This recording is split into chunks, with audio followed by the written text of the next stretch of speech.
नमस्कार. नमस्कार. आपलं नाव आणि गाव सांगा. माझं नाव किरण तुळशीराम कदम, नांदूर, तालुका येवला, जिल्हा नाशिक. बरं, आपण कोबी प्लॉट किती दिवसात झाला आपला? आता हा कोबी प्लॉट आपला 1 महिन्याचा झालेला आहे. बरं, याला काय काय वापरलं आपण?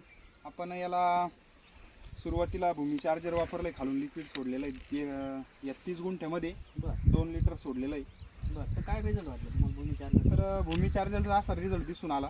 सोडल्यानंतर 15 ते 20 दिवसांनी सोडलं होतं, 15 दिवसानंतर. बरं तर आज महिन्याचा प्लॉट झालेला आहे. बरं 8 दिवसापासून ना एकदम अशी ग्रीनरी आली आहे बरं. आणि पान वगैरे पांढरा असं रब झालंय. रब पान झालेलं आहे त्याचं, हां. एकदम मस्त झाले. पान- वगैरे एकदम मस्त आली, कॅनोपी एकदम जबरदस्त झाली. हां, कुठे एकदम काही करपा वगैरे काही दिसत काही नाही एकदम कंट्रोल झालाय. करपा सुरुवातीला चालू झाला होता, पण आता करपा पण थांबलेला आहे. बरं कारण पांढरी मुळी चालू झालेली ना, त्यामुळे करपा एकदम पूर्ण थांबला.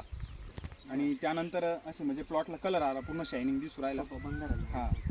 हा, खोपा पण धरते. काय वाटतं भूमी चार्जर बद्दल? भूमी चार्जर हे चांगलं प्रोडक्ट आहे. वापरून बघितल्यानंतर समजलं आम्हाला. बरं ते चांगली छान रिझल्ट दिसून आलेले भूमी चार्जरचे.